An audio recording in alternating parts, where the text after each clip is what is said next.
If you've always had a roof over your head and you know it's going to be there, it's really, frankly, I think impossible to relate to people who've had to be exposed to the elements.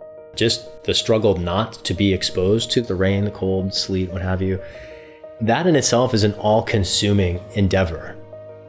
I thankfully haven't had to deal with that for large chunks of my life. When I was 17 to 19, I had a taste of it, and I know that that's, I wouldn't wish that experience on anybody.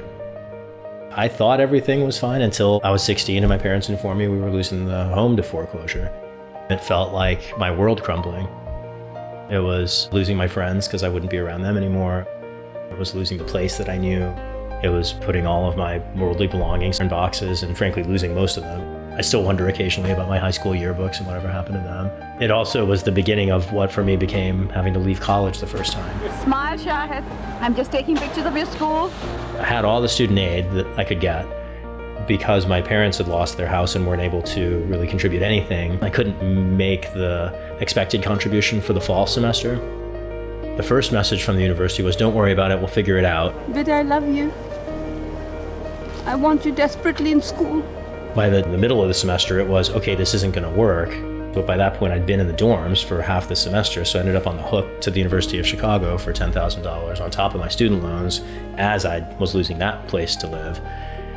I have friends that I'm very grateful for sheltering me from the most brutal aspects of being unhoused. I only really a couple times was outside, but mostly, I had a roof over my head. I had a couple friends in the dorms who had let me in. I stayed on people's couches.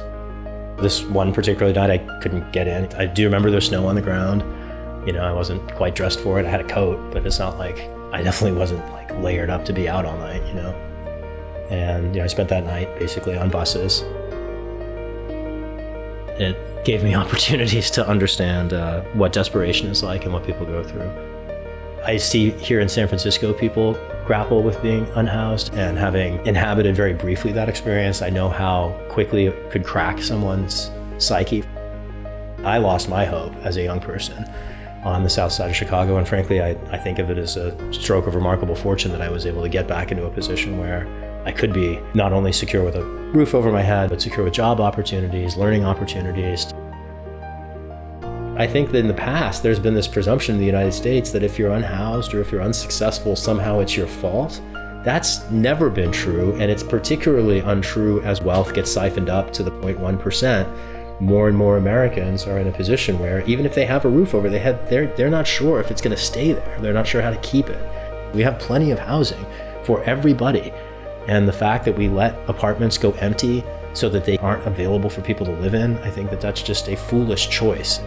In my mind, making sure that everybody has housing isn't just serving the people who are unhoused. It isn't just serving the people who are housing insecure. It serves our communities because it means that our communities and our country can benefit from all of the contributions that everyone has to offer. And the idea that we have made housing such a market-driven commodity instead of a human right is just a reflection of our mislaid priorities as a society. It's one of the things I want to help correct. Vote for Shahid Buttar on November 3rd. I'm Shahid Buttar. I approve this message.